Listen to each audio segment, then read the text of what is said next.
Hello, welcome. Hi, I'm Valgan. I do Udon tutorial videos, some Udon development, and standalone work on Unity dev stuff. Um, Today we'll actually be poking around a inventory thing that I've been playing around with. But one of the big things actually is we got a dev update from VRChat. So normally we get a dev update every 2 weeks. But this week was specifically the VRChat creators roadmap update, which Fax Machine does now and then. They'll push some updates and do some changes and stuff. But it's basically a big breakdown of a bunch of stuff that's being developed for creators on VRChat. And we get a lot of different information from it. Sorry if I'm a little stuffy today. We actually had our water down in my apartment building for most of the day, and I only just got out of the shower, so I'm sufficiently hydrated.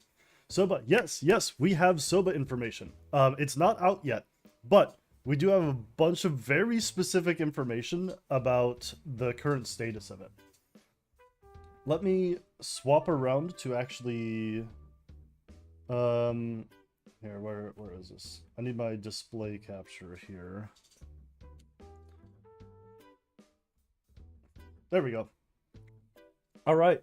So this is also Tweening. Yeah. I actually built out an entire Tweening library just for my stuff, and it's in World UI, the main UI system that I built out. But a VRChat one that acts completely outside of the actual the Udon and SOBA VM, once that's released, is going to be way more performant to actually be able to use that. And probably a lot more useful. So, starting out, we're just going through this top to bottom. One of the big things that they always do is they go through, hey, these are the things that we finished. And yes, they have brought in, what's it called? Steam Audio to replace ONSP, which is the Oculus audio spatializer. For the most part, that's mostly a user-facing thing. The Steam Audio comes with a lot of different features for audio going through walls and things like that, but we don't have that currently. There's a couple things for the animators that were finished, but this is all stuff we have. Let's see, new roadmap. So these are things that are new, I guess. Yeah, okay, these are things that have been added to the roadmap in this update. So we have box shape type, which I believe is for contacts. Yeah, okay. I honestly assumed that contacts wouldn't get box shape, because that is a much more complicated calculation than just the radius of a sphere. And contacts and the likes are meant to be extremely simplistic and efficient. But I guess, I mean, it's labeled as available in future release, so somebody did it. Excuse me. Now, one note is that VRChat does... there we go. Nope. Hold on. I need to get that back open. One interesting thing about these kind of updates is VRChat actually has a how do I describe this? VRChat has a bi-yearly event. Whoops, nobody told me I was muted. Oh wait, no, I wasn't muted. No, okay, I wasn't muted. Unity was muted, which it's supposed to be. Sorry, I'm a little paranoid. A few weeks ago, I actually streamed for like half the time muted, and now I'm just really concerned about doing that again. Why isn't this showing up in my Chrome history? I literally just had this URL open. Come on. There we go.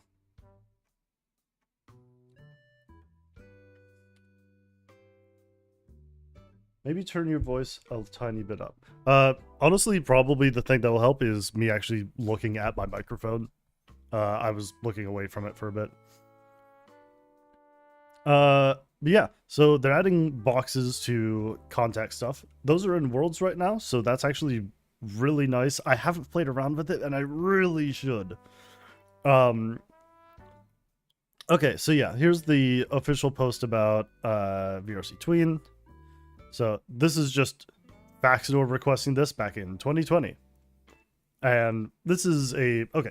DoTween is a very good tweening library, and that's very popular and used around a lot.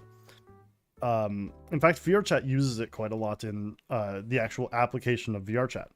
But it's obvious that for one reason or another, instead of whitelisting DoTween specifically, they are in fact taking DoTween as a basis of a good starting point for a tweening library and building their own. So this one will be available to Udon, to SOBA. Yeah, okay. We even have some screenshots of what it will look like in the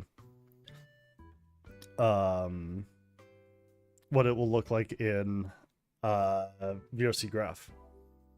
So okay, yeah, you'll just have VRC tween, and then you call tween position, and that returns an int of the specific tween action that has completed. Okay, so that makes sense. So each one has an index. Presumably it goes up by 1 every time you call a new tween. And when that tween is complete, they have an example of just debug logging because they have a callback event. I assume callback, the little slot here that's empty, is the Udon behavior that is being targeted. Yeah, here's a short video of it running. So they have it where you can tween the positions, rotations, scale. Color float and ints are the other ones that they have. I'm not sure if this is all of them or just the ones that they've set up. Though you can, for the most part, extrapolate a lot of things from floats and ints. I would like to see vectors, like vector 2, 3s, and quaternions. I do not know if that is there yet. So they have a drop down here for sign in. So that is a specific kind of blending operation, or a ease. So if we go to easings.net, this is a website where you can see all of these specific animation curves. It's basically the animation curve that you can set for, like, I don't know, a million things in Unity, but a bunch of presets for how it behaves. And a lot of the times, just using like in sign, out sign, or the likes is all you really need. But there's a lot of times where a bounce or the likes can be fun, but it's pretty useful. But if you're ever actually using this and wondering, oh, which one do I select? This website, easings.net, is a great example to go off of. I'll actually just put it in the chat here so that people can reference that if they'd like. I heavily reference this while making my own tweening system, because one of the advantages of the site is they just tell you what the calculation is. So a ease out cubic is just this math operation, and you just input the time between 0 and 1. Now, excuse me. Tweening is going to be great for UI and stuff, but realistically, I think the thing most people are interested in is SOBA.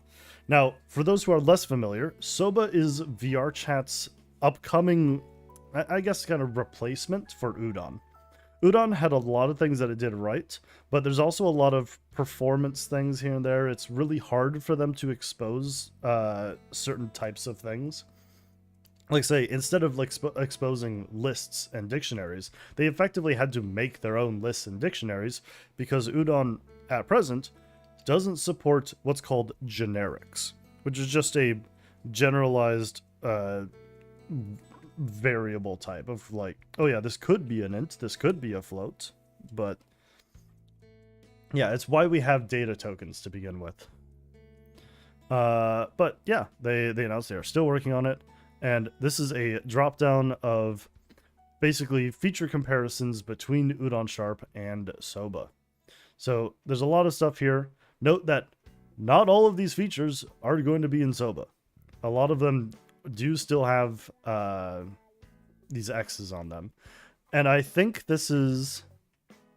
yeah, I think this is the planned out... yeah, this is what they're planning on having by the end. So this isn't like, oh, we're missing nullable types or the likes for now, and we'll get them eventually. No, I believe they will not have nullable types. But for example, non-behavior classes. Non-behavior classes is basically any kind of custom data structure, and that's the one that I want. Because it's like, oh yeah, I want to have a playlist object, and that playlist has a name, a description, and a bunch of audio clips for all the songs, like stuff like that. And you kind of can do that now, but it's really hacky and involves a lot of editor tooling, which is why I got really good at editor tooling. It's because it gave me all these things without having to wait for SOBA. Interestingly, SOBA is also not planned to have generic types, so I'm interested what that's going to end up being. Oh, I like the description of partial for recursion, because Udon Sharp technically has an attribute that you can put on a function that allows it to call itself recursively. It's just having that is a big performance hog. Yeah, custom constructions and stuff. Oh my god, it's gonna be so nice to properly have all these things.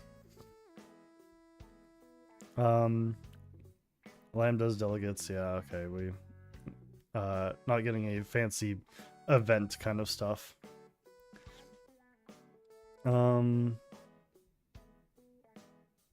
Iterators. Okay, yeah, so we're not gonna have like coroutines. VRChat probably still wants it to be pretty on the thread, not jumping around and causing any kind of weird performance stuff, so... Okay, technically coroutines are not multi-threaded, but they are asynchronous to the main action of Unity. It's complicated. Oh, okay, so we're not getting link. Link is basically a library of a bunch of things that you can do, such as appending onto a dictionary, appending onto a list really easily, and just things like that. Well, actually, most of that is built into this. What would be a link-specific action? Oh, we're not getting tuples. Okay. Yeah, tuples are basically a way of defining multiple variables being the returned result of a specific function. At least that's how I've used them. But realistically, if you need tuples, you can use your own data structure, like for a custom behavior or custom class. No reflection, pretty obvious to me. Reflection is a massive security issue, to put it lightly, if you are trying to do stuff like that.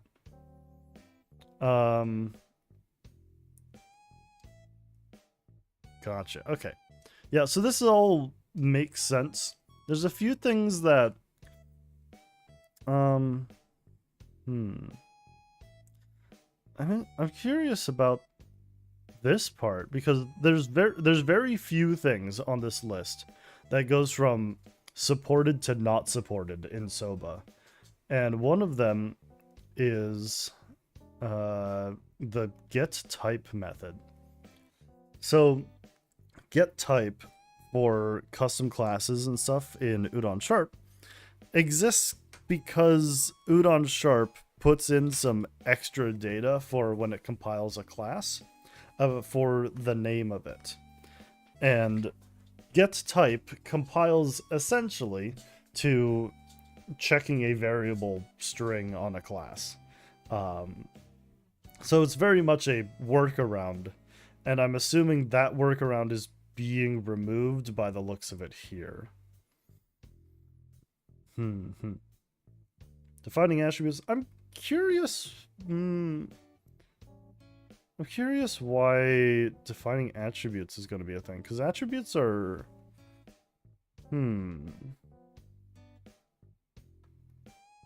Oh, okay. Well, it's supported. Okay, so it's not going to complain if we use our own attributes. Okay, sure. So, one of the things that's really curious to me about this is it sounds like we're not going to have a graph at launch for SOBA, but probably eventually down the line. And there's a lot of things that are going to be kind of complicated if you're trying to put them into a graph, like defining attributes or the likes. If they end up having a graph, I hope that it's... Okay, this is going to sound really weird being a programming tutorial person who's worked with Udon Graph and Udon Sharp for years. I kind of hope that a graph for SOBA isn't programming. Now, what I mean by that is, what I'm hoping for SOBA is more that we have a tool for making things in your world really quickly, kind of similar to like the olden days of STK2, where instead of literally programming stuff with a bunch of these these functions and methods and variables and things like that, it's much more simplified into specific actions that you do. So like interact, toggle object, stuff like that. You don't need to define a game object. You don't have to set active or the likes. You just like say when this thing is clicked on, toggle this object on or off, or you can say turn this object on or stuff like that. I really don't want it to feel like coding, because that's what coding's for. And if people want to be a very competent programmer, yeah, that's going to be great. Now, do I think a lot of that should still be available in Graph? Yeah, they're going to have that kind of stuff. But it needs so much more tooling for the average user. So like, for example, the original tutorials and stuff for Udon Graph weren't exceedingly well done, which is why I ended up doing some of my own. And I really hope that whatever it ends up being for SOBA, if we have a graphing solution for it, like you can just figure it out in there. You don't have to just know a massive library of information, stuff like that. All right, let's scrounge through this a bit more. Avatar features. We got those contacts. We got the Raycast component they announced, which will be neat. Global avatar colliders. I'm curious if that's going to be just like so that props in your worlds can interact with avatars easily. I think so. I think that's what that is. Yeah, because right now, if you have a contact or a fizzbone, you have to predefine things that can interact with it, especially contacts. But I think if you have a fizzbone like your hair, and someone has like, I don't know, let's say a fishing pole, and someone wants to poke at your hair with a fishing pole from the world, I think that would be a pretty good use case for that, just as a silly little way for doing that. So it'd be neat to see that. Yeah, Tweening's super exciting. So okay, yeah, so this just returns an int ID for the singleton for the VRC tween, and you just call tween position. That makes a lot of sense. VRC tween ease in out sign. Yeah, this all makes sense. This is actually okay. This is actually nearly identical to my system for Udon tween or Wooey tween that I built out. But the only difference is that we actually we don't have singletons or statics in we don't have static instances in Udon. So we have to have in my system, everything that calls the tweening has a direct reference on it to the actual tween system. So basically you'd replace this with a reference up here, and then the rest of it's the same. Where this is tweening a position on a target transform to a target position with a target duration and then the type of ease. And then it returns an int for the ID of the tween that currently went. That's so funny to me. That is basically exactly my tween system. Now, granted, my tween system does take a good amount of inspiration from do tween, though there's a lot of limits that we can't have for that. So, for example, when you do a tweening operation in do tween, instead of returning a integer for the ID for it, excuse me, it returns a reference to the tween action class. So I didn't have a way to return that at the time because I haven't used Dart classes for that yet. But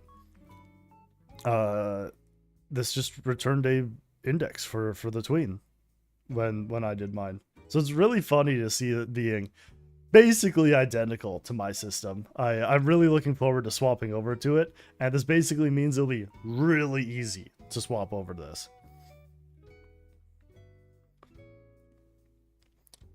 World analytics. Okay. World analytics are something that I know they worked on a while back. Basically where you can store like, oh, where are people going in your worlds and stuff like that. But my understanding is it was way more server intensive than they had planned on it being. So it just seemed not feasible. So I'm interested to see them talking about it again. Excuse me. Oh yeah, don't get too excited yet because there are several important caveats. We want to start simple. Okay, yeah. Yeah, so it sounds like they're working on something in the background. I'm hoping to hear what that ends up being.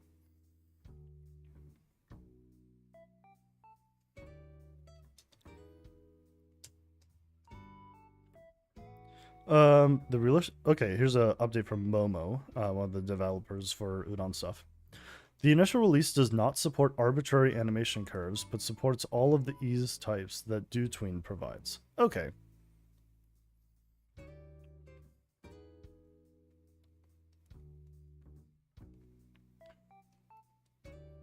Alright, yeah, so this all sounds about right.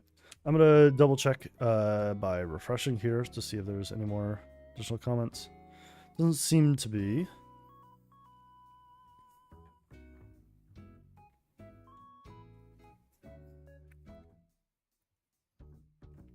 Okay, cool. Well, with that, I think we can probably swap back over to Unity. And I'm going to drink some water. Ugh.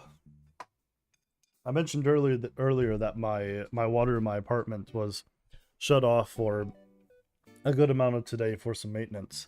So I only actually got showered like an hour ago and made some food. I actually have a bowl of rice here, which I'm gonna enjoy a little bit of here.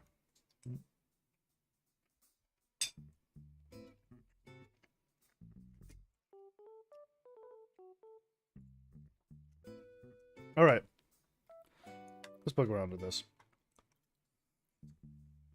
So this project that I have open right now is just kind of generically called VRC inventory. As you might know, I do have a actual inventory system up on Booth or the likes for free. People really like it. It's basically a little UI that you can put pickups into and store them and do a bunch of stuff with. The problem is, it has a couple failings. The main one is it's not complex enough. And the second one is that it's not simple enough.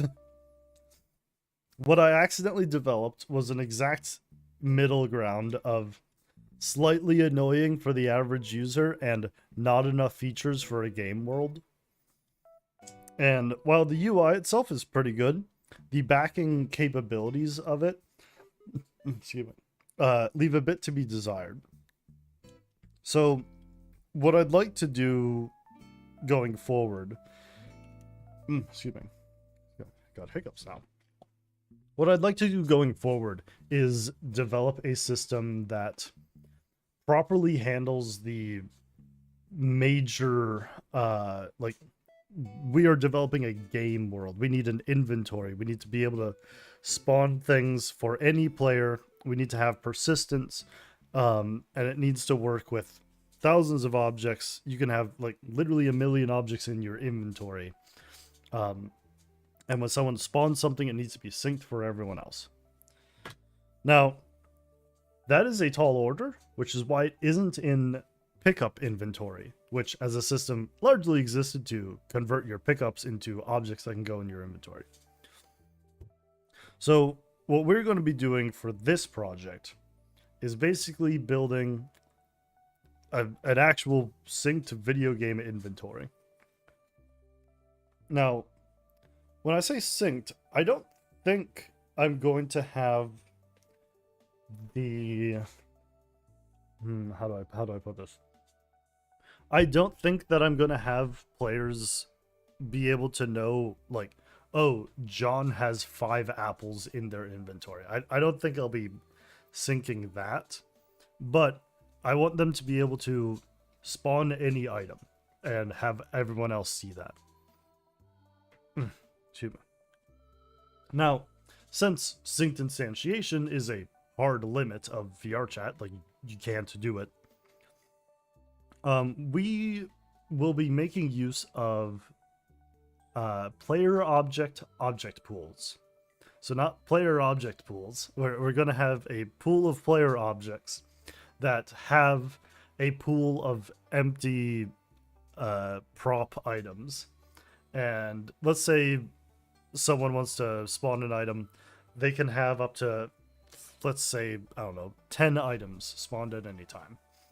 That number can be changed by whoever the developer of their game is. It's just going to be an integer in the inspector. Excuse me. And players will be able to return spawned items to their inventory by doing stuff. Hello, Black Rat. Welcome, welcome, welcome. We actually went over the tweeting and SOBA stuff here over the past half hour. So now we're poking around at some inventory things that I'll be kind of fiddling with. I saw you posting about animation curve stuff. If you are at all interested, right above your post is the website easings.net, easings.net, where you can see all of the ease types that DoTween supports natively, because it's just a common library of animation tween eases. But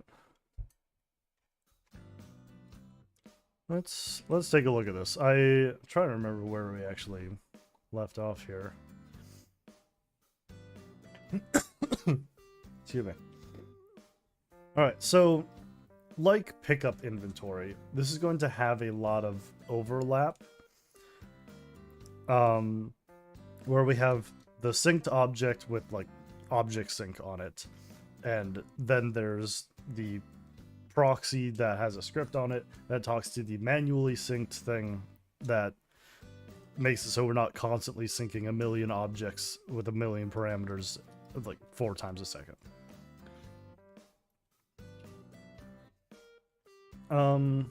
Let's see here.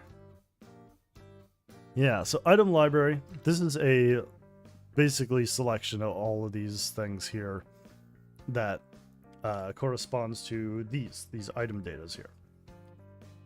This basically is just a scriptable object that I think you sent me that website at some point. Yeah.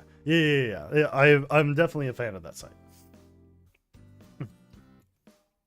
So the idea with this system is that a prop or an item that you can spawn from your inventory is represented as a scriptable object. So basically one of these things here. if I want to spawn, I don't know, the demo avatar, I'll just do create v-inventory, which is just what it's called right now, and call this demo avatar, or I'll call it item demo avatar. Demo avatar, and I'll put the avatar utility. There we go. Yes, I am a big fan of scriptable objects, very much so.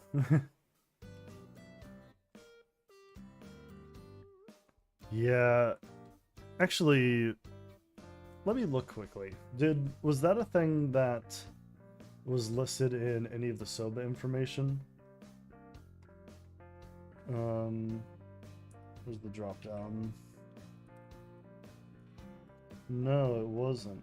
I'm curious if that's going to fall under any of the class stuff. Here's hoping that one day we'll get them. They're basically just a object with data on it, so it's not impossible. It's just, yeah, we'll see. Maybe we'll even get like VRC scriptable object that they just give us for a wrapper. Anyway, so we have a bunch of tooling here that we have a data structure on this, which is just our string title, description, icon, stuff like that. And during the post-process scene, our inventory library here in the scene, so just the list of all items that we have, parses through all of these items with this helper and converts it all into array data and pumps it onto the library.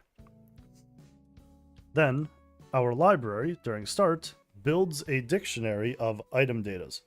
And item data is a custom class that I'm using. And by that, I mean it's a Dart class. So it inherits from data dictionary and pretends to be a data structure.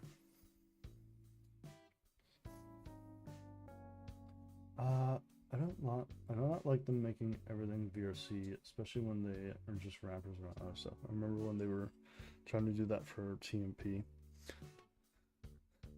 Yeah, there's situations where it's really nice and other situations where it's not. Like for example, I am more than happy to use the VRC wrappers for AV Pro and not have to own AV Pro. That's like, what? Hold on.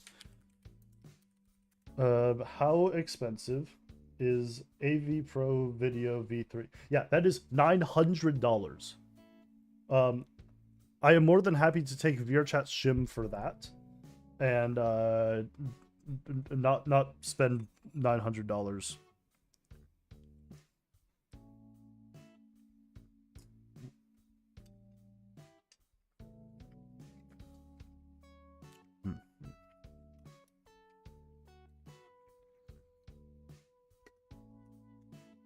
All right, yeah. So,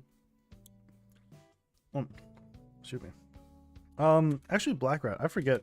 Have you used the kind of Dart class structure before for stuff? Basically, you just inherit from data dictionary or data list if you want, and use a bunch of extension methods in order to treat it as your own custom class. It's something that I've been doing a lot as of late. And while it's not technically as efficient as having just lookups for, where is it? For sending an integer into a get method and then getting from these arrays. But just so much easier to develop for. We talked about Dooley's birthday party. Yeah. I've very much been a pretty big fan of them. Excuse me. I also didn't realize until recently that auto properties were something that compiled for Udon. I used them outside of Udon. So, for example, my item dictionary here, it has a public get and a private set. And I can just assign that here without having to have two different variables, and this one being a wrapper for this one. And that's the kind of thing that I just thought Udon didn't compile. I had no idea that Udon even like properly handled that, so I just never tried using them in Udon, but it just works, which is quite nice. Anyway, so let's look at our demo right now in the scene. So we have item instance proxy. So this is the thing that has the VRC pickup, the rigid body, and an object sync eventually. And as a child, which is item instance. Now this is the synced thing that stores the ID of the item that is being spawned. It has a reference to its rigid body and pickup, which apparently it lost at some point. Easy enough to fix. And this is told, hey, load data, and it loads item data. Just again, that's that data structure. Now auto hold isn't a bool anymore, despite it being a bool in the inspector. So there we go. Yeah, auto hold is a 3-stage thing now that we have the new version of pickups.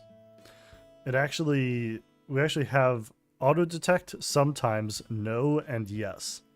Sometimes is the old behavior, and yes means that you have to grip again with an index in order to release it.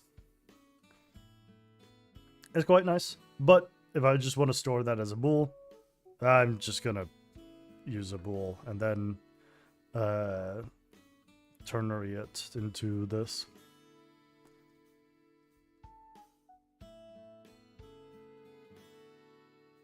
I do believe a sometime state is an enum. Yeah. So if we're looking here, sometimes is this value inside of this this enum here. It's just not on the inspector. So if you're using version 1.1, you just get this toggle here. Otherwise, you can hit continue, and then you have this drop down if you're using 1.0. But 1.1 is the one that you should be using because it gives a more actual auto hold behavior. Bit my lips earlier, sorry. It gives you an actual auto hold behavior for things like the index.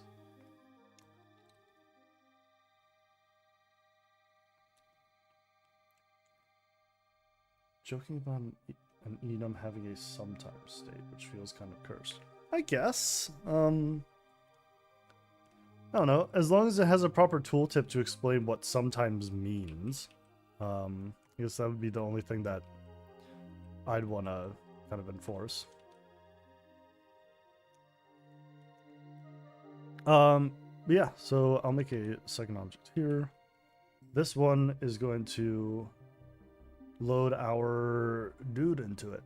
So let's grab our item demo avatar. We'll copy the item ID from that one, put it in here. The item ID is going to be a wrapper field that takes an actual one of these eventually, but that's for in the future for me to make proper editors for it. And our library, yeah, that has it. So if we hit play, excuse me, we should go up, press this button, the cube, we can pick it up. And this one, we have a sphere, we can pick it up. And this one, okay, that one doesn't have a model, a collider on it. But you saw briefly there was a guy. So actually, let's go to that right here. So uncheck use gravity, and we should just be able to go back into play mode and fill with it again.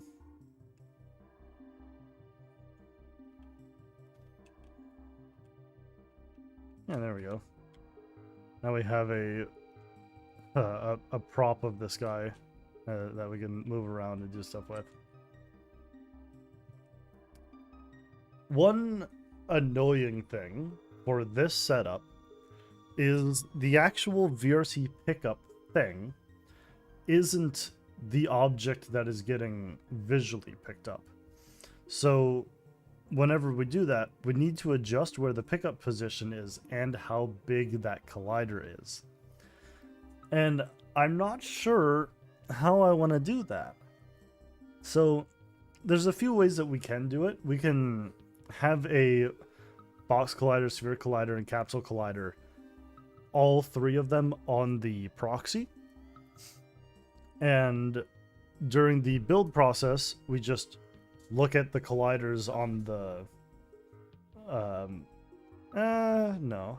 Well, we might just have a drop down of like box, sphere, capsule, and then give you those info. That info there. That might be the best option.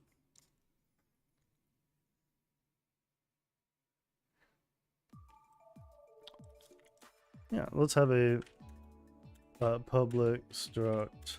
Oh wait, structs don't need the serializable tag, do they? Oh no, yeah they do. Enums are the ones that don't need it. Public struct. Collider type. I don't think we want a none. Actually, yeah, there's probably things in your inventory you want to be able to spawn, but not physically pick up. Oh. Right, this is an struct, this is an enum. None. Sphere. Capsule. And a box. So now we want a public collider type. Collider type. And we're gonna need a let's see. Pickup collider. Do that. We'll do public vector 3 for the pickup collider center. Yeah, because box, sphere, and capsule all have a center value on them. So we'll have a public float, pickup collider, radius, and second one for height and extends, and that will be a vector 3.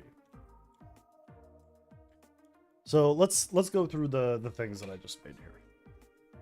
Every type of collider has a bunch of numbers for what you actually do with it. So if we look at here, oh, it's going to be behind my freaking head. There we go. Oh, it's called size here. I thought it was called extends. Maybe it's called extends in like the rect data. I'll change it to size. But basically, we have the center and we have the size. Size is basically the width on any angle. But capsule colliders and float colliders have different values. So we're basically going to store all possible variations for it here and only show the ones relevant to the type of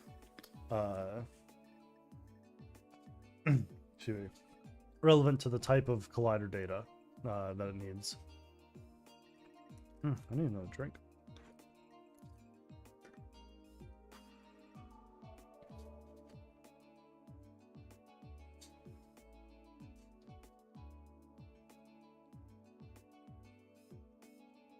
All right. Now, unfortunately, whenever I add values into this, there's a bunch of other places that I need to actually add those values. So let's go ahead and step the only showing the ones relevant to the collider type is actually something I'd be interested in. Oh, yeah, we can go ahead and do that right now. So there's a few ways that we could go about doing that. We could make a custom editor for we could make a custom editor for the item data asset itself, or we could make a custom struct that houses all of this data and that has a property drawer, and that would probably be the smartest option. So let's have a just make a new class in here. So C#, collider data.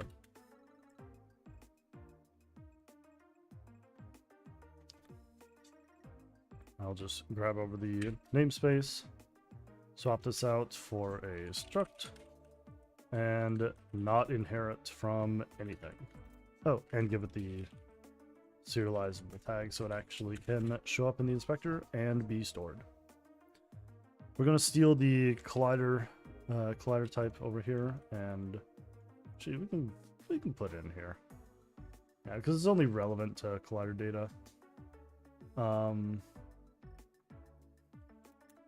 Yeah, collider data, oh my god, I can't talk. Collider data, collider data, collider type. Okay.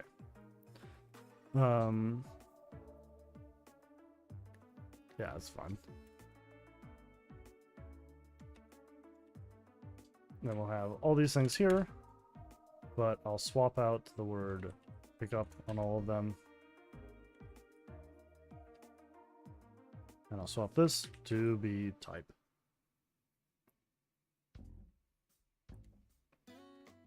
And honestly, we can do center, radius, height, and size.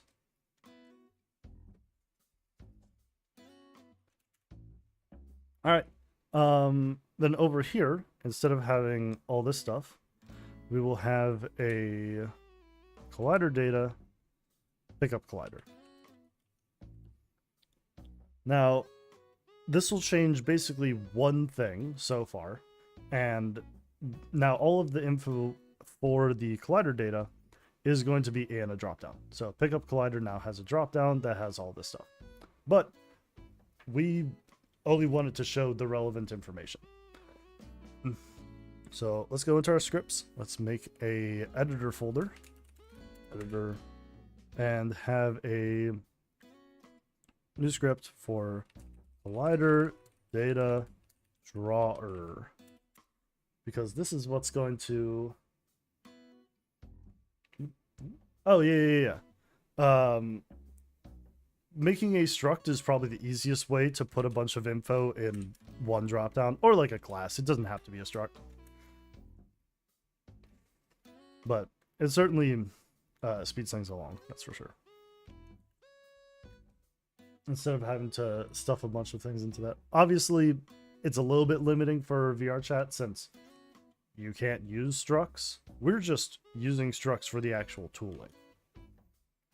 So we're going to inherit from property drawer and give this the attribute custom property drawer type of collider data. Now,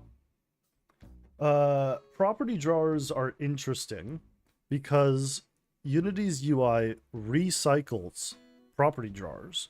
So if you have a list of 500 things and you scroll through it really quickly, it reuses those property drawers. I mean, they don't get reinitialized over and over.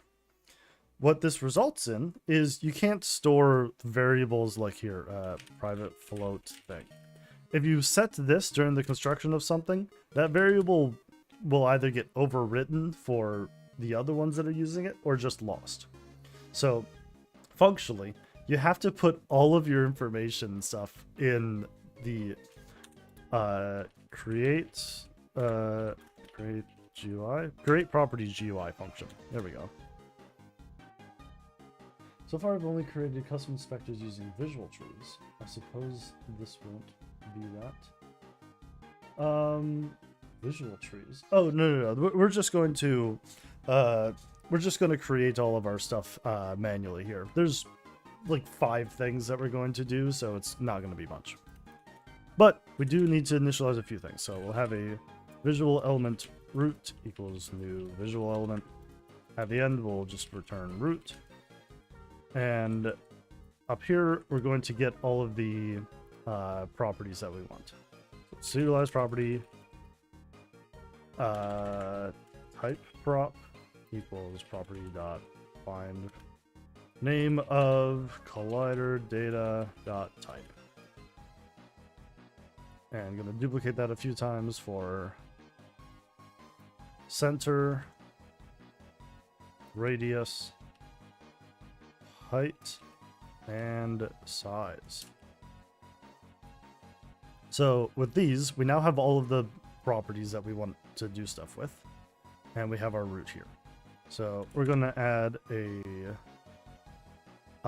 property field, type field equals new property field, and immediately bind that to type prop. And similarly, we are going to make all of these actually do the ones that we want. So I'm just going to use some type shenanigans here to speed this along. So now we have all the property fields. Type will always be visible. So actually, let's do a line after each one of these. So type field, no, we want root.add type field. And we're going to do that for all of these. Bonk, bonk, whoops. And size field, there we go. Now, we only want to show the ones that we care about. So we'll do a void down here. So we're actually going to have a method inside of this method. Void display types, sure. So we will switch the type prop. So switch type prop dot enum value index. And that's going to be for collider data, collider type. Auto populate that. And for none, we'll do center field dot style dot display display style dot none.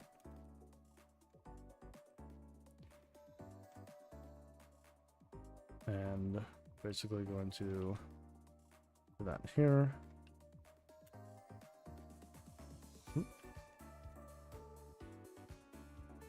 Seems to have done that wrong. Paste. There we go. I will just put that in each one of these and set the ones we actually want.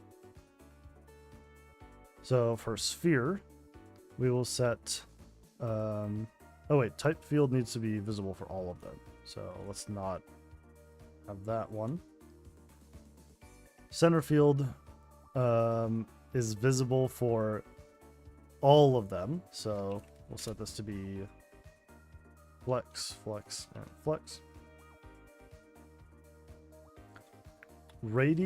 Sphere and capsule care about radius, but box does not, so we'll set those two to be flex.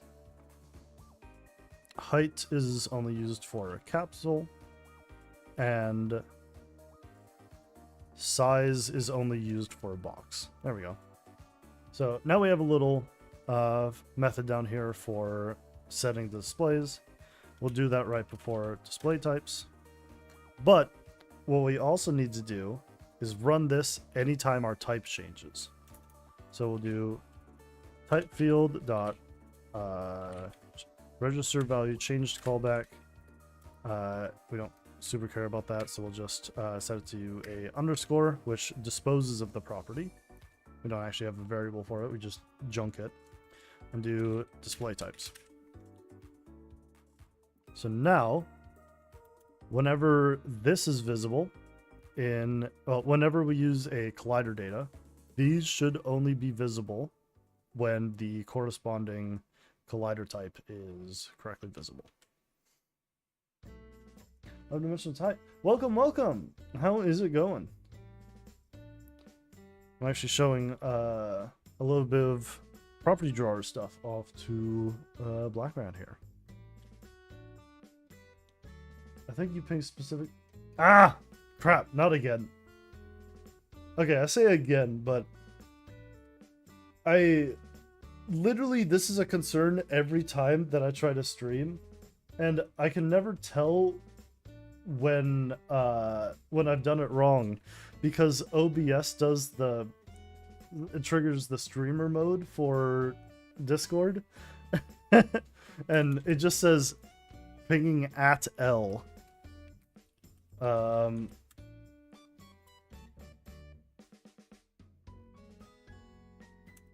Yeah, it's okay. We'll just do that and pretend that I did it right. Lovely.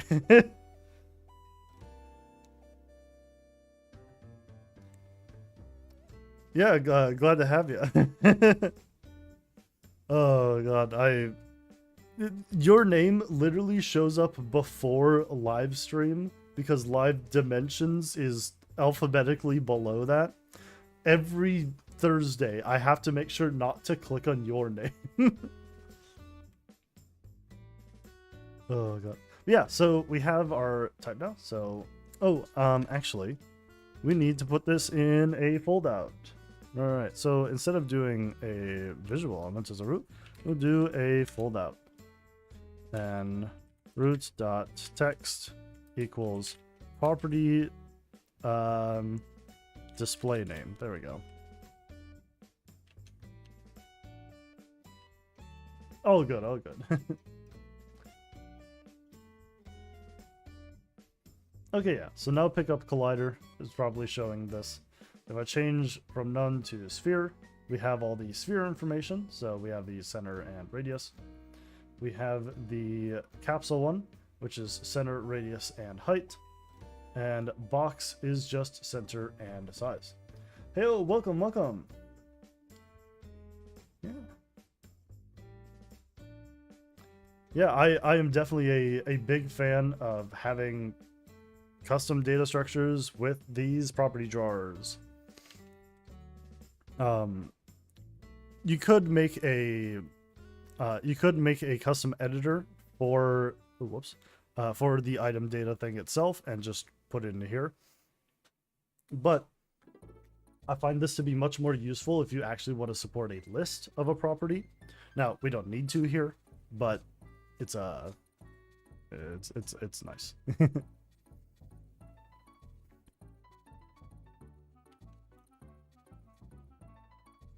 So let's go ahead and actually convert this pickup data stuff.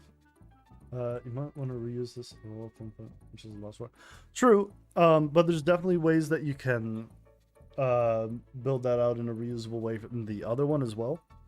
So instead of having a custom property drawer, you could just have a list of this type and have a list view that instantiates a custom visual element that's basically this exact same code.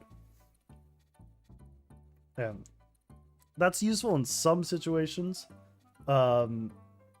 especially if all of the data that you're using isn't in one data class and needs a bunch of information from the parent. Excuse me.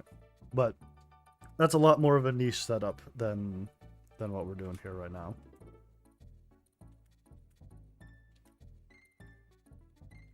Fixing all my indents. All right.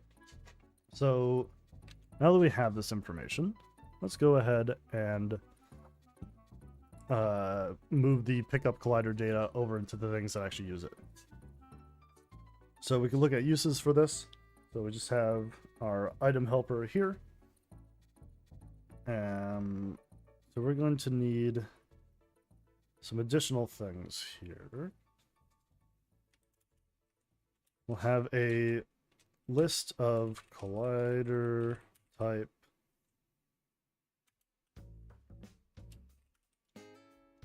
types equals new. We'll have a list of vector3 for centers, a list of float for radii. Is radii the plural of radius, or is it just radiuses?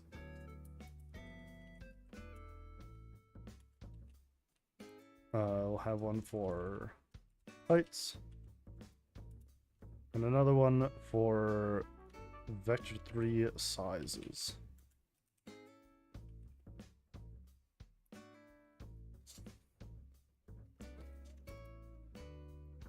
So we'll do types.add. Oh, we'll just get a reference to it here. Collider data equals item.pickupCollider. We'll do data.type. And this for sensors. Radii doesn't allow that easily, so radius. I'll do heights for height and sizes for size. And down here, we append those in for library dot. Oh right, we actually need to make those.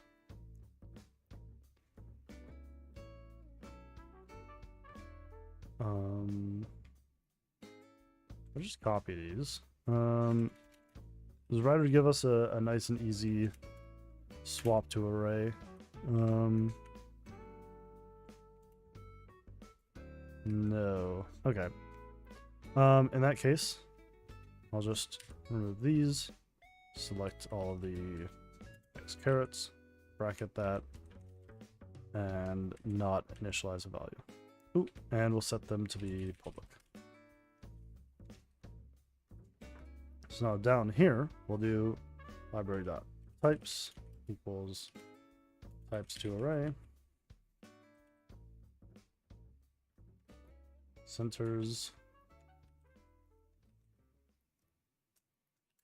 Radii, heights, and sizes.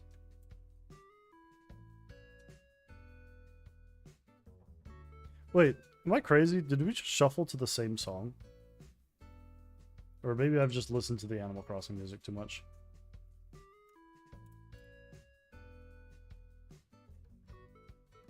Oh well. Okay, so now we have these. Hello, I've been cooking something for 5 months. I'm stuck in something and I have nowhere to ask.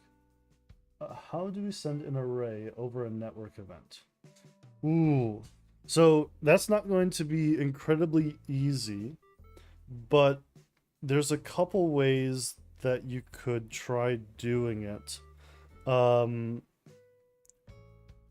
It really depends. Is the thing that you're sending an array of a JSONable type, like a string, a number, or are they like references to game objects, audio clips, or stuff like that? Because if you can convert it into JSON, and you could just make a string and then send that over the network event. But if a person just uses data to turn into, if that's, yeah, if it is possible to turn into JSON, you can definitely do that. Do note you're going to have rate limiting for how long you can send big things for. And it might genuinely take a couple seconds to arrive if it is a large amount of data. Excuse me.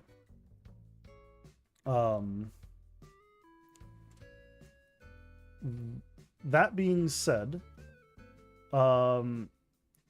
you could use a non-JSON method. Well, okay, no, if you use JSON and minimize, then yeah.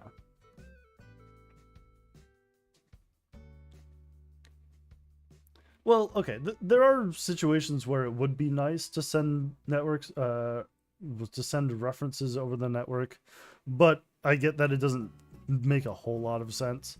Like if you have custom data structures, and you just want to reference those and send them.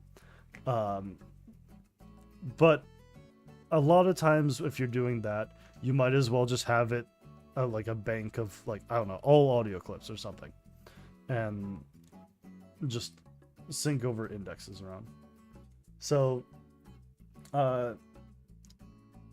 Day one Kim, I guess Kim, let us know if that helps at all. And if not, we can think over some stuff about other options.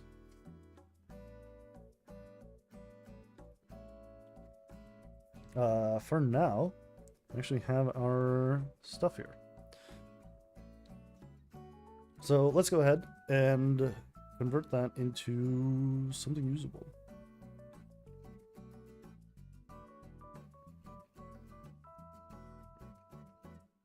Honestly, these values here, JSON should work. I didn't know that we can send JSON. This is a two-dimensional array of small 3 rows with 10 to 20 columns. Sure. Yeah. If you convert JSON and just do like toString for the output, or serialize to JSON and then use the string result from that, you can just send that as a variable. Of course, you'd need the network callable method or attributes in order to actually call a function over the network for that can take parameters. But that should work for you. You'll have to play around with it. VRChat is pretty limiting on how much data it sends at once, so it might even be good to look up what the rate limit is and do stuff like that. Make sure that when you are converting into JSON, you use minimize instead of beautify for the JSON format. Beautify is much more readable for a human just looking at it, but minimize gets rid of a lot of extra text and shrinks down the string quite a bit. Get some water here.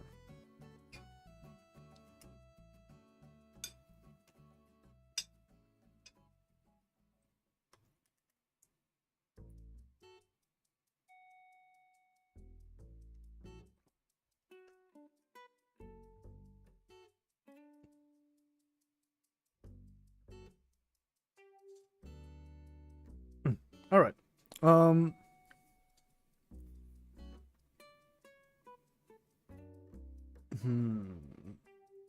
Should I? I probably don't need one. Yeah. Okay. We won't make a. We will not make a Dart class for these. We'll just put them into the existing one.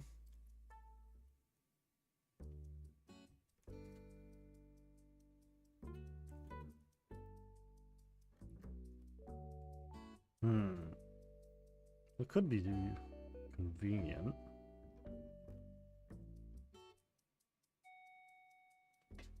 Oh well.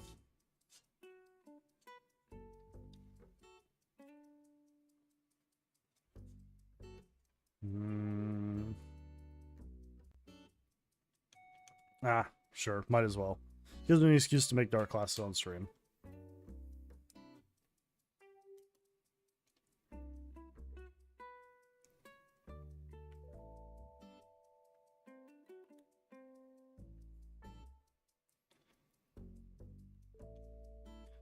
Let's see, collider data.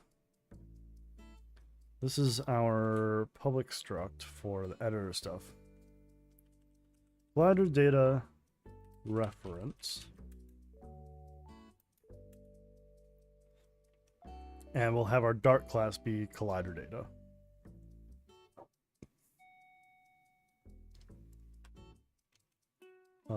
Actually, wait. Collider data reference drawer. Excuse me.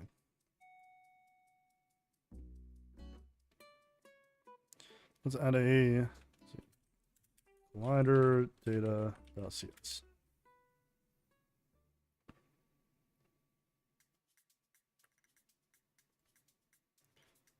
Basically just gonna copy this whole thing, honestly. And swap item data for collider data.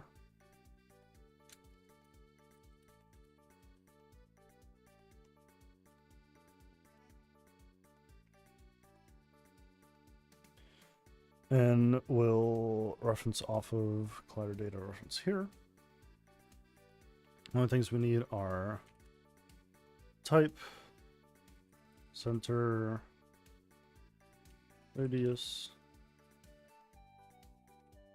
height, and size. And then those two key type, center, the radius, the height, and the size.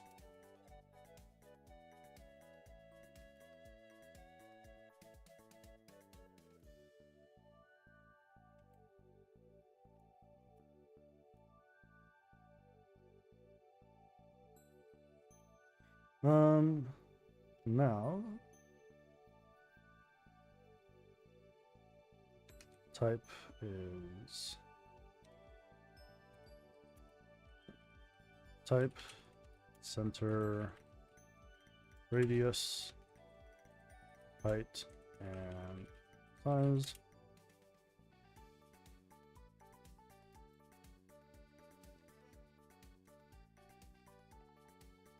Put those out here.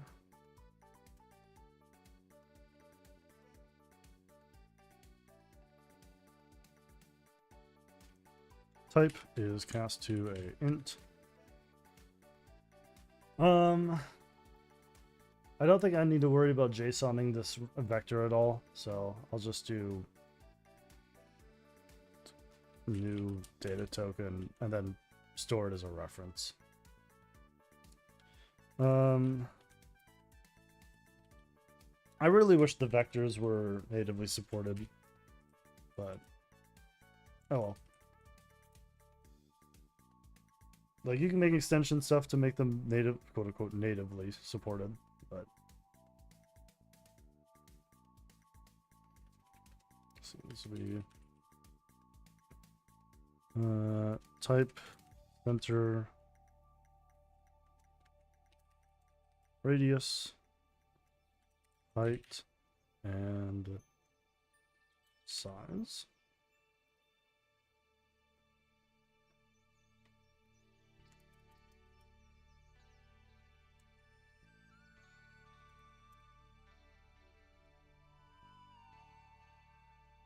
This will be an int that is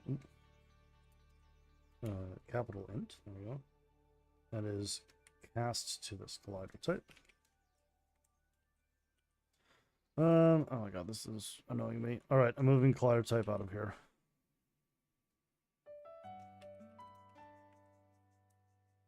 There we go. Reference, and then that gets cast as a vector 3.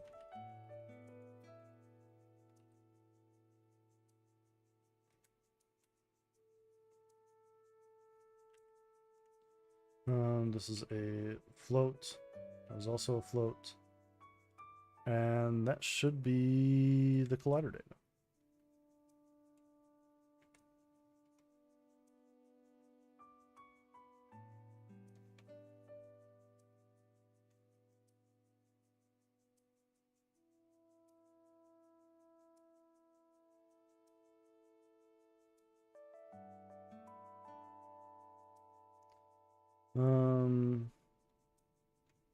You mean?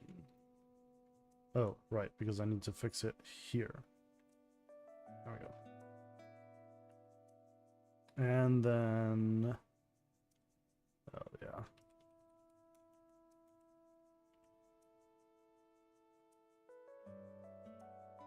An item data, when we are passing this in, we're going to pass in a collider data for pickup collider. Key collider, or pickup data. What do I call it? No, pickup collider.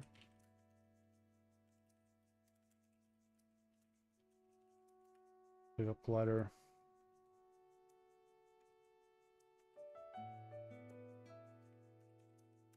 Pickup collider. Then up next we have underscore pickup collider. This returns key pickup collider, and that will be of type Collider data.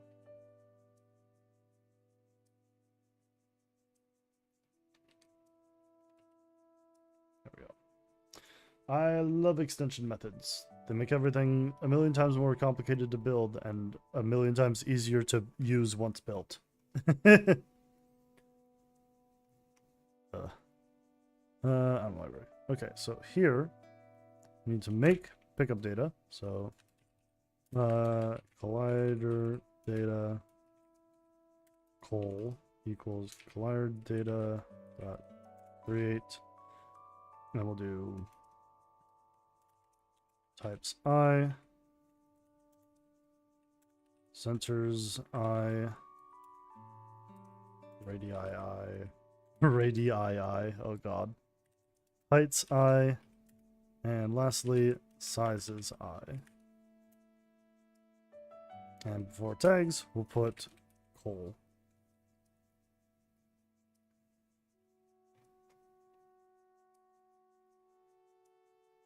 So now, when we load in this data, so let's go to our item instance, load data, we're going to have 3 colliders on this. So private sphere collider, sphere private capsule collider, capsule, and private box collider, box. So that these don't have any more cost when we instantiate them, we'll just manually set them in the inspector so that we don't have to do a bunch of get components during the spawn of 100 objects whenever someone joins the scene.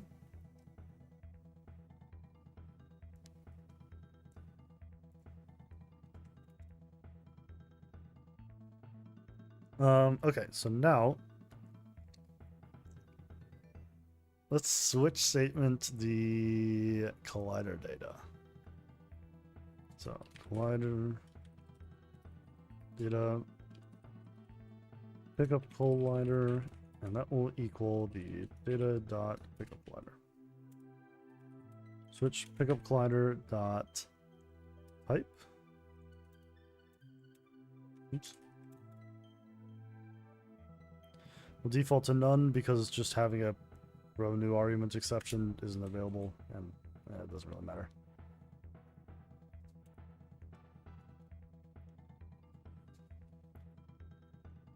We'll do sphere dot enable equals false. Do all 3 of those for the none option.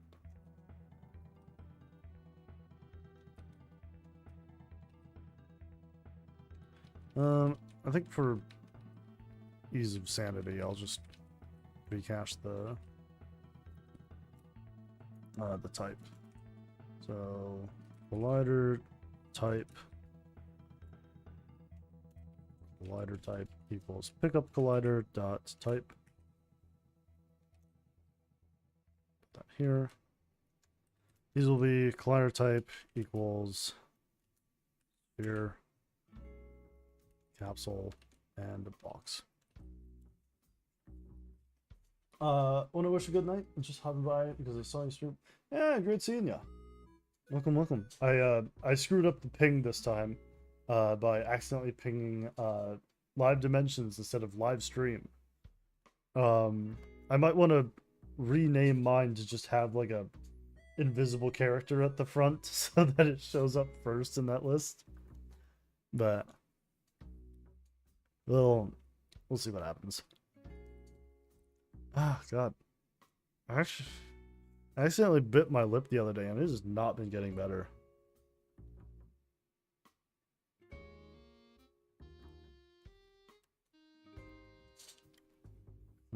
Excuse me. Alright, so sphere. When we do this, we're going to take our sphere. Sphere. I need to enable the bell for next time. Yeah, well, feel free. More than happy to have you stop by. And I'm 11 p.m. Yeah, that's fair. This is the usual time when I stream. I started an hour and a half ago, and typically go for 2 hours. So I'll be going here for another about 40 minutes or so. But yeah, it's mid-afternoon for me. I can't really go any earlier, and for many people, I really shouldn't be going later. So our sphere has a center, and that will equal our pickup collider center. And sphere.radius will equal pickup collider.radius. Take care. Yeah, you too. Not the same, but will be capsule dot height equals pickup collider dot height, and the box will be box dot center equals pickup collider dot center, box dot radius, not raycast. Oh, box doesn't have radius. Right. Box has a height. Nope, size. That's it. Pickup collider dot size.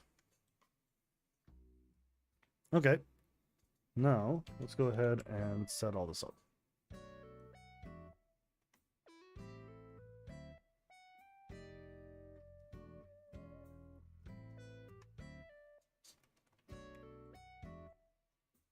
So we have our box collider, we have a sphere collider, and a capsule collider.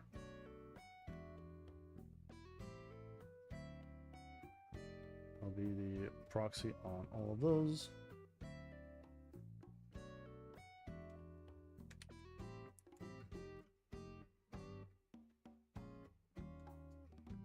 You can go ahead, turn all those off, and turn all of them to trigger.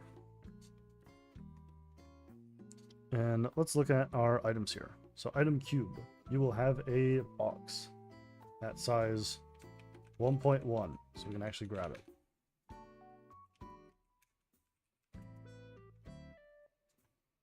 Sphere, you will have a sphere collider, radius 1.1. Oh wait, or is the default 0.5? 0.5, yeah, okay. Right, because it's radius, not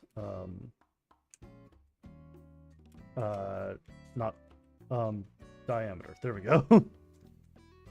And demo avatar, we will give you a capsule, center of 1, height of 2, radius 0.5.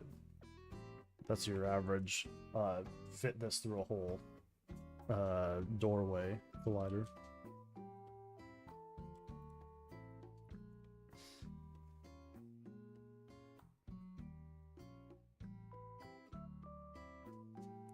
Alright, we immediately broke something. Unable to retrieve heap variable of type int32 as data token. Lovely. Okay. So if we are casting a enum to an int and putting that into a dictionary, that needs to be wrapped in a data token.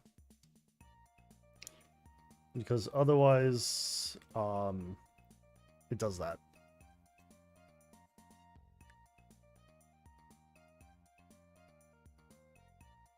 I think if you cast an enum to an int, the data token it results in is a reference instead of an int. But I could be wrong.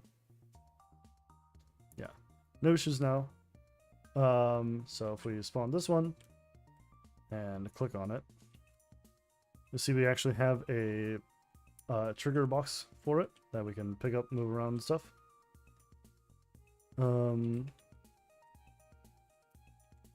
Now, if we click on the second one, it turns into a sphere. So you can see we have the sphere as the active one.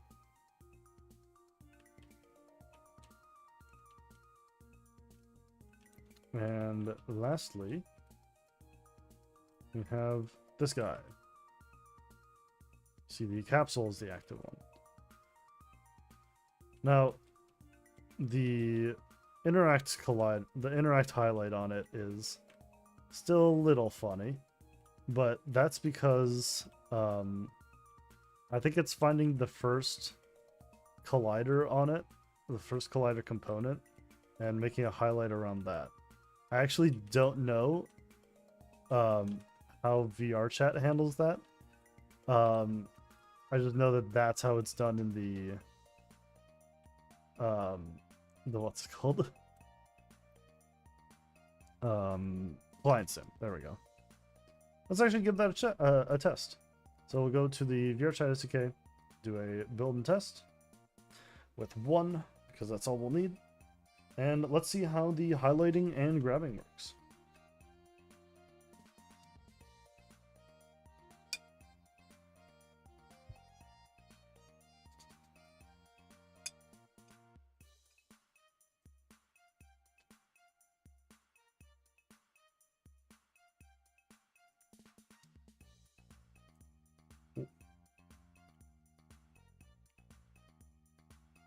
Here, let me...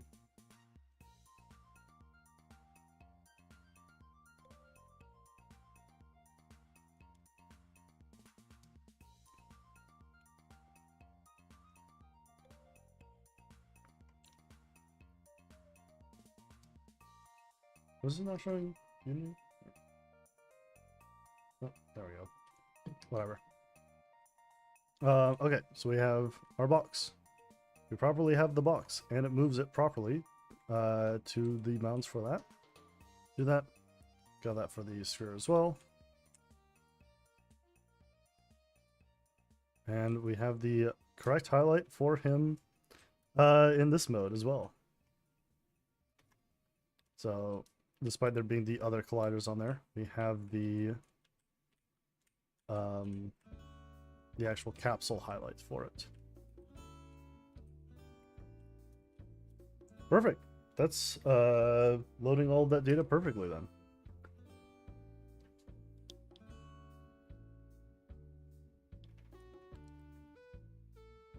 So now we have a general data structure and instantiable asset for handling objects that will be in an inventory. We just haven't made the inventory.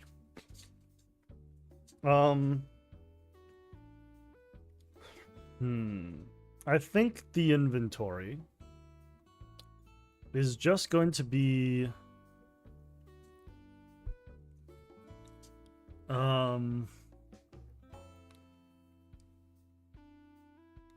okay, so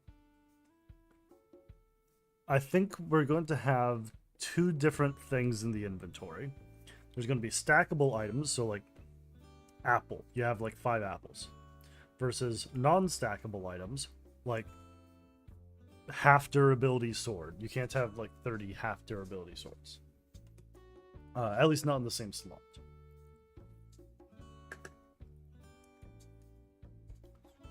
So I guess we would do that as having a data dictionary for stackable and a data list for unstackable. And those would both just reference the item datas.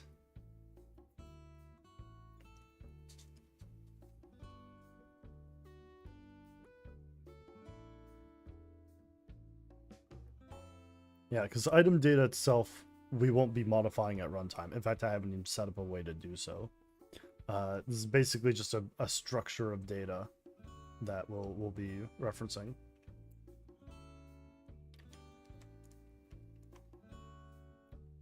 In that case, let's go ahead and fiddle with it. So, item library, we have all these things here. Now, we actually need the player inventory. So let's make a new object, and this is going to be a player object. So, player inventory. We'll make a new parent for this. Inventories. Reset the transform. Go to this. I have already made the script for inventory. Player inventory. I'm going to put a player object. There we go. Player inventory. This can be actually completely unsynced. Since we're just going to store this data locally. Then we'll have a public data dictionary, stacked items, and a public data list, unique items.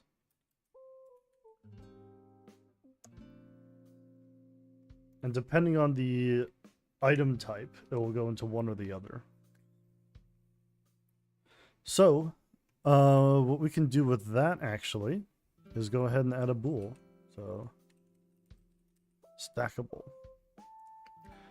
Oh my god, I really did just play the same song twice in a row. Oh, wait, no, it just looped after 1 minute and as a 2-minute track. Okay, well, off to the next.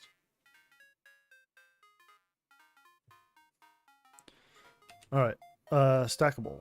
Let's go ahead and stackables.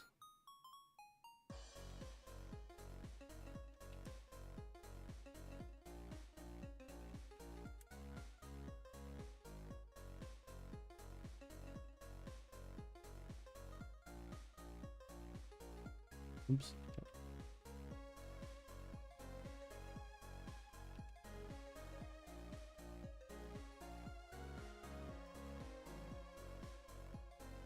Another bool for stackable.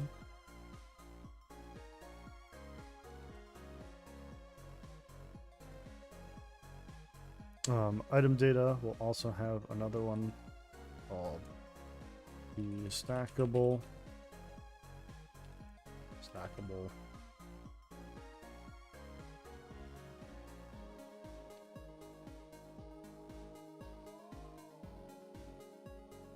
Stackable, and then auto hold will do stackable once more. Be stackable. And in here, stackable I.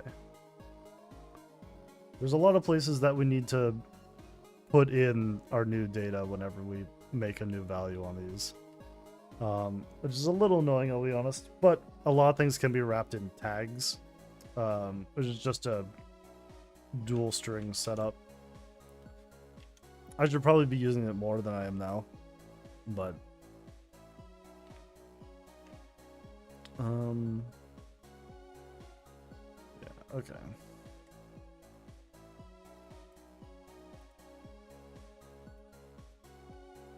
Bool, void, add item. The item data, item. If item is stackable, we'll do stacked items. Item plus equals 1. Dot int. There we go. Okay, we can't do that. So that'll equal that plus 1. Else, unique items, add item.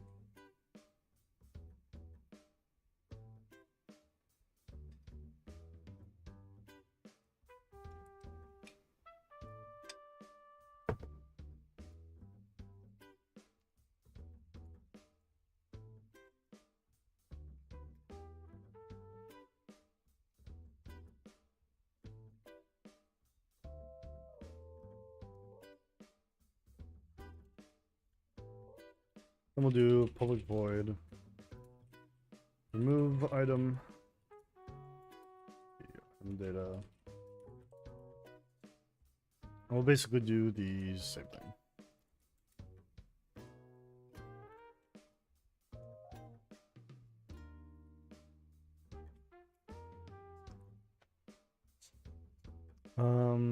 Okay, so this would be,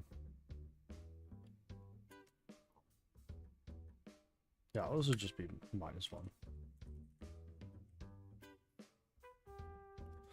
do mathf.max and put in 0 so that it has a forced maximum value there. Otherwise, unique items remove item. This will probably have to be changed in the future.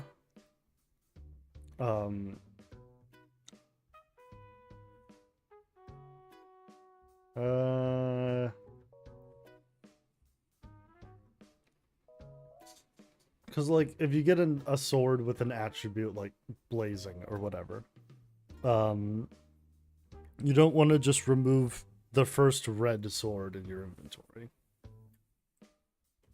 Because these are structures right now, they aren't instances.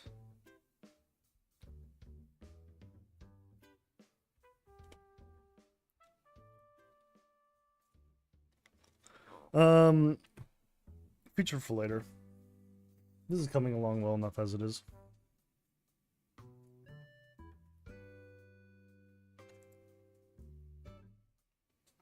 No, actually.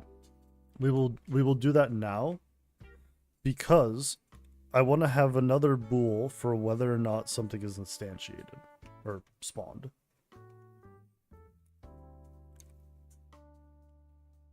So let's have a folder for structures since we're getting a few of them. Item data, collider data.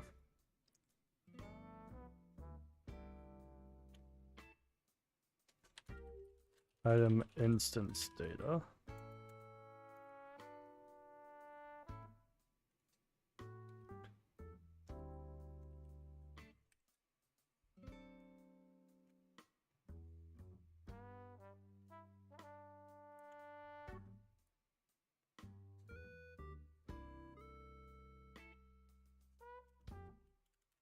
The data dictionary.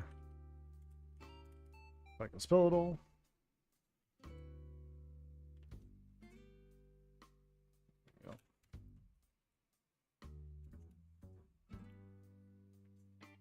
So this is going to have a few things. We'll have a public const string key for data, data, public const string,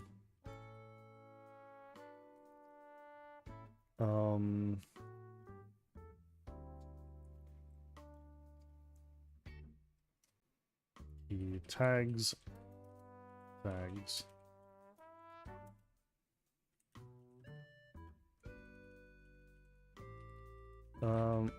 instance tags, just as a separation.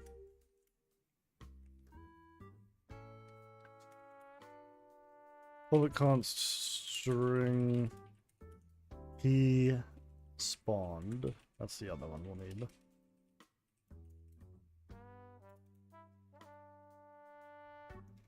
We'll do a public static collider data. Great. No, we want item instance data. Oops.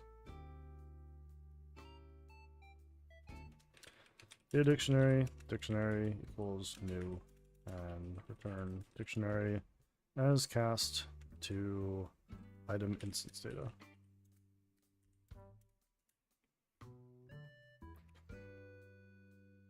So we actually only need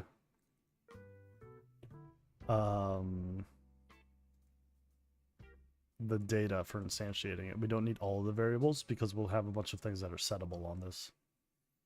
So we'll have item data,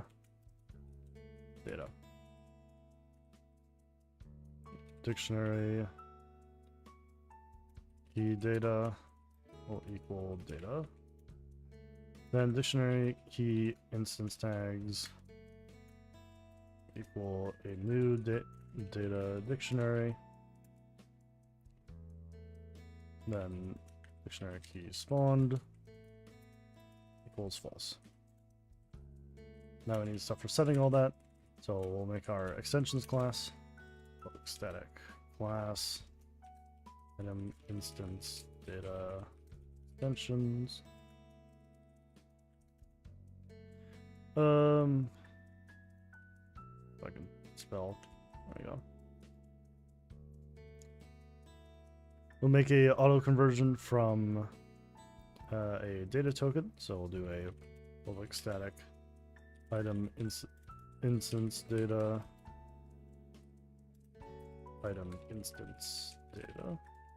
This will be from this data token.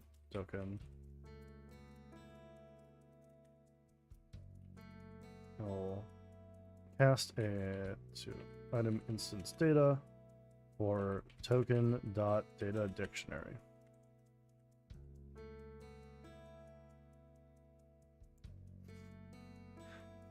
And now we need the other stuff.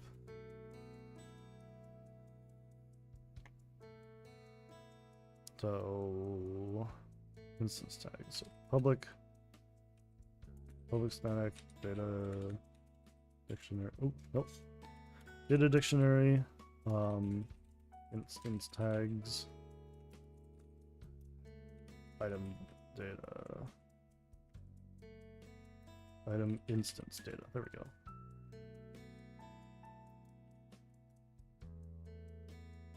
So that will be item key instant tags data dictionary. Oh, right. That needs to be that dot that.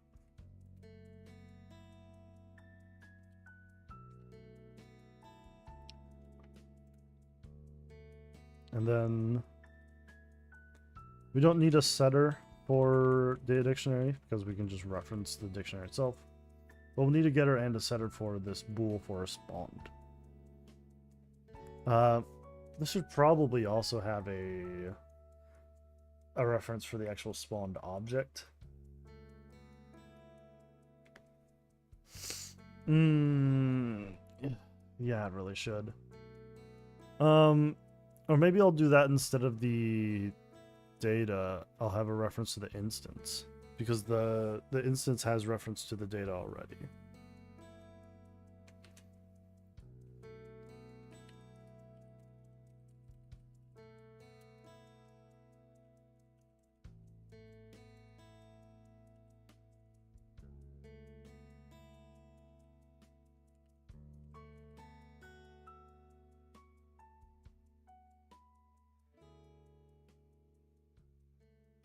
Okay, yeah, that works well.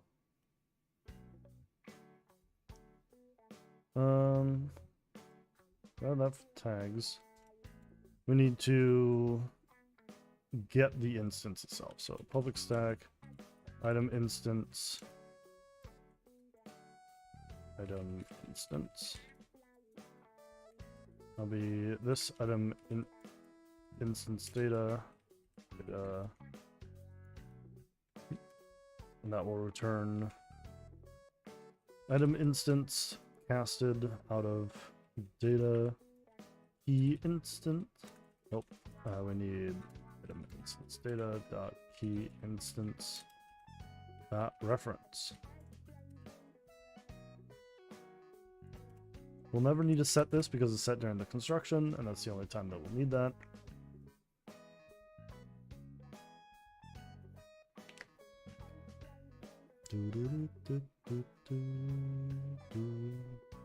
And last but not least, we need the spawned. So public stack bool spawned this item instance data.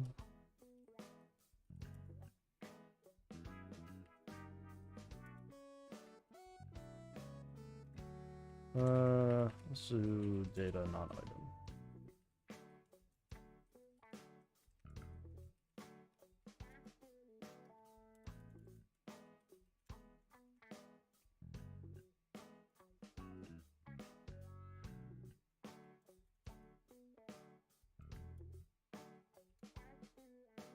So this will return data. I keep forgetting. I need to item instance data dot key spawned dot boolean, and we'll have another one.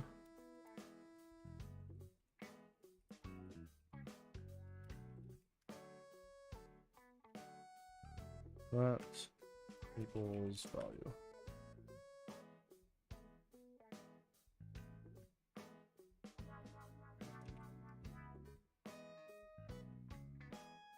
All right. Now there's a getter and a setter.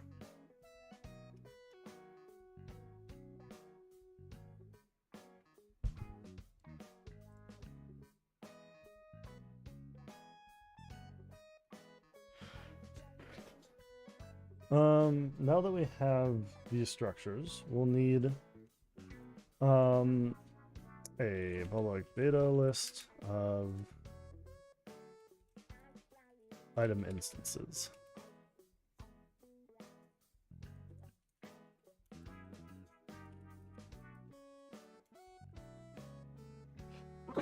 Oh, excuse me.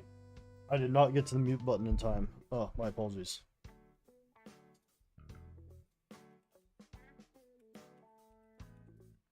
Alright, so we'll have a spawn item here. We'll do...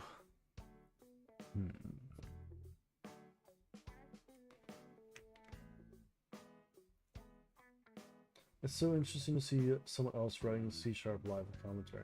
Ah, happy to hear.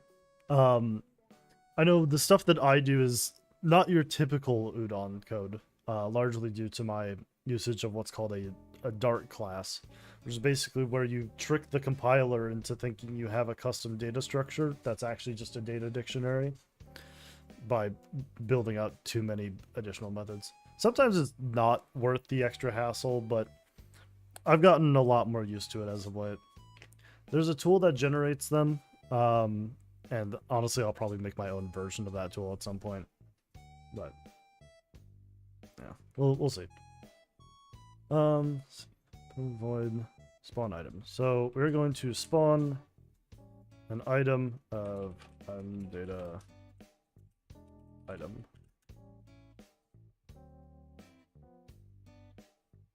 So we'll do the same if stackable check.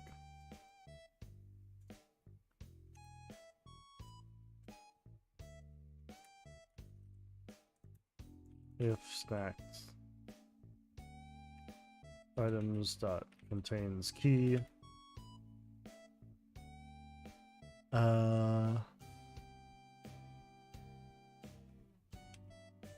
Actually, we'll do try get value, so then we can pass in the key of item, type of dictionary technically, out token value.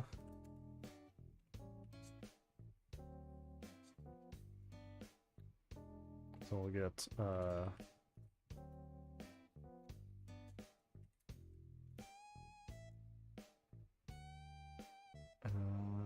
value is an int. Okay. And that int is greater than equal to 1. Remove item, and then we need to be able to instantiate an item. Okay.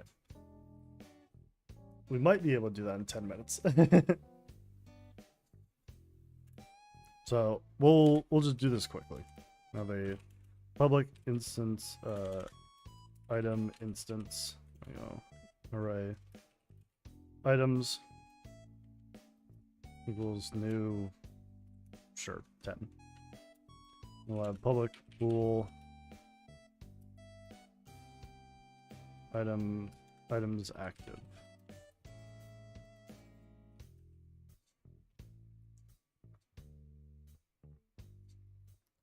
So we'll use this to give us a backing of active items and not. So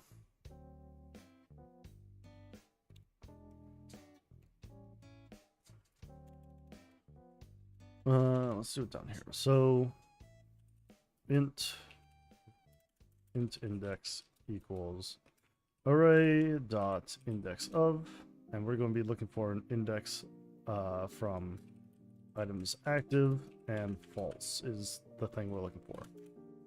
If index does not equal -1, meaning the value exists, we're going to set it and do stuff. items active I in index equals true.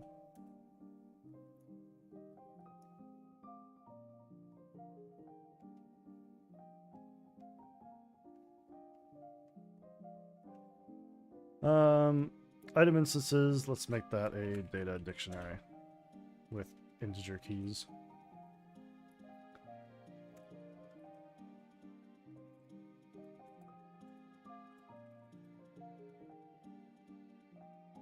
Item instance, so the instance equals items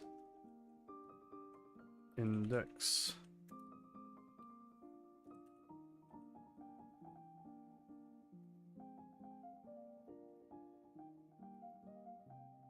Oh, whoops. This needs to be down here. Completely lost the plot. So now that we have the instance, we need to do instance.load data, and that'll be item.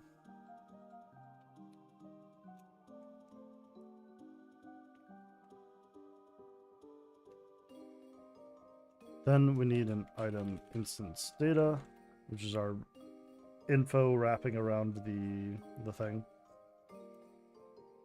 Instance data will equal item instance data dot create, and we just need to pass in the. I'm gonna rename that item data.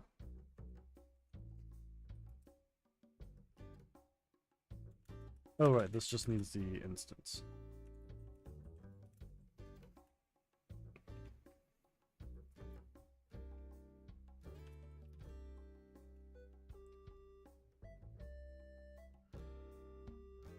Item instances index equals instance.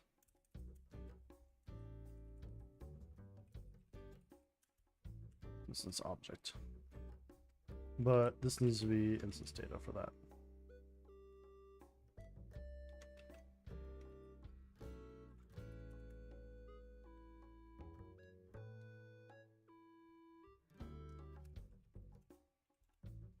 If unique items dot contains item data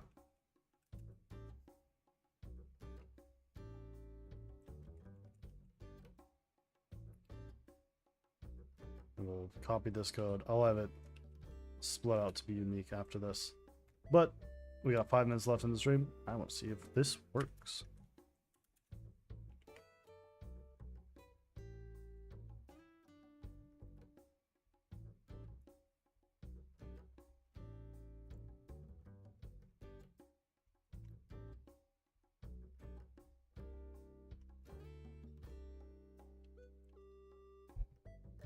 Alright, so we're going to need some demo tools to actually shift some stuff around, because now that we have this set up, we need to add an item and then immediately try spawning it. So scripts demo spawn item.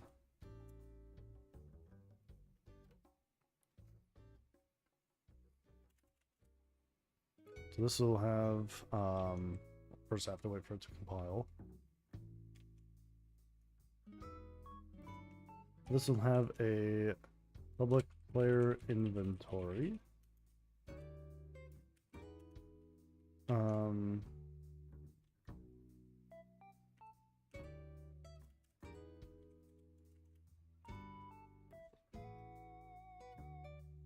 Then we need a public library.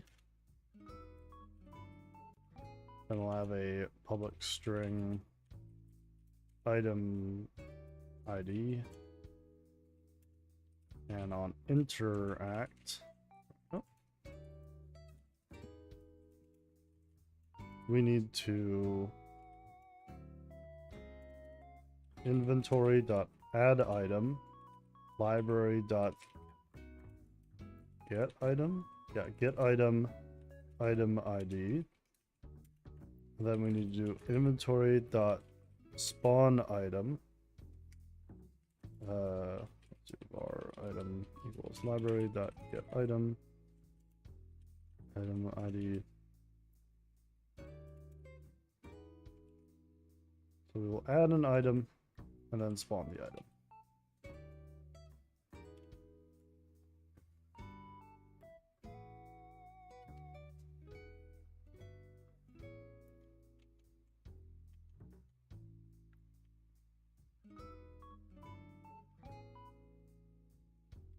So this, instead of having load item, we're going to have demo spawn item.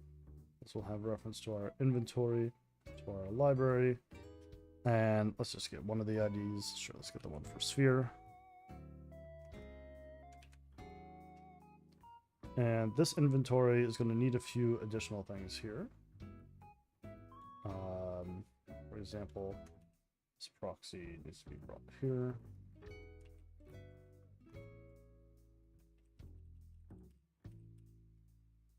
Those 10 will be the 10 in here.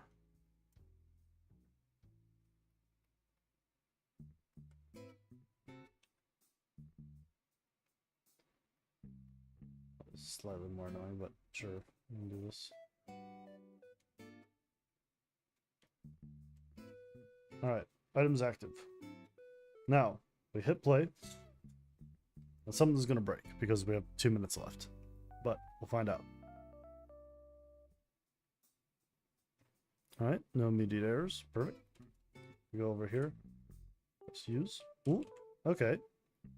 It spawned the sphere correctly, but we did not set the game object to be active.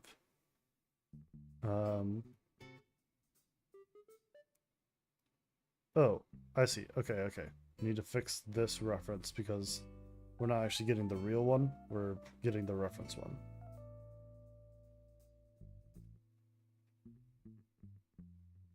So this is the real player inventory for me. If I press this, yeah. Oh, we can spawn all these items. Oh, it's amazing how physics works sometimes.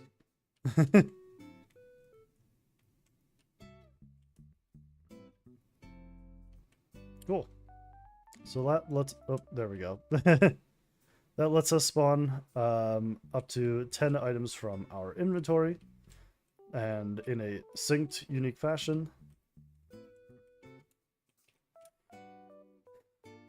Man, okay, yeah, that worked out pretty well. So what we've done now is we largely have the whole data system for identifying what an item is, a bunch of information about what it can be when it's spawned.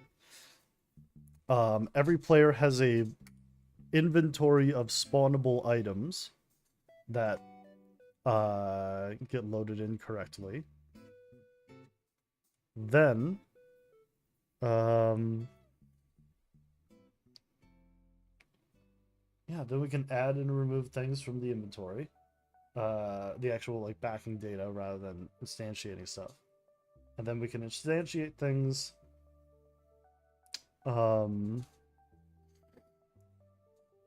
Okay. Yeah. Yeah, that works out pretty well. Cool. Okay.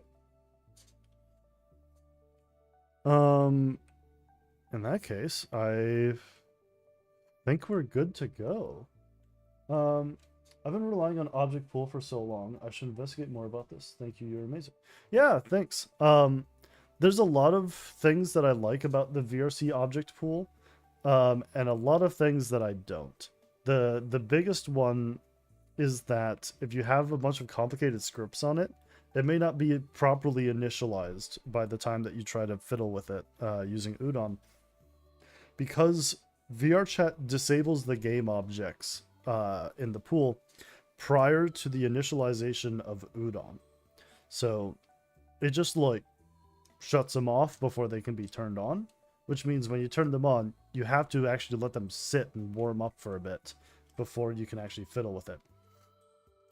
So if you're trying to do stuff with a pool of objects for a player, you can absolutely just use the player object component and make a custom object pool. And an object pool is just a list of objects and an identically long array of bools that are whether or not they are active. And anytime you spawn something, you just turn on a game object for a specific index. Yeah, I find this to be a very effective homebrew object pool solution.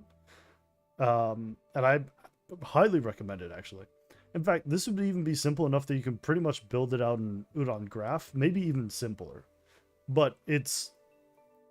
Man, it might not actually be a bad idea to come up with a short video on that.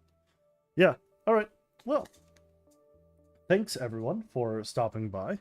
It was pretty interesting seeing the updates and stuff that we got for SOBA info and the VRC tweening stuff early on in the stream, looking at the dev roadmap update that Fax Machine posted. That was exciting. We got some good progress done on this inventory system. I can't wait for it all to be working, and then I have to build the UI for it. Smile. But yeah, it was great having everyone over today. We'll see you next week, and have a good time. Bye-bye.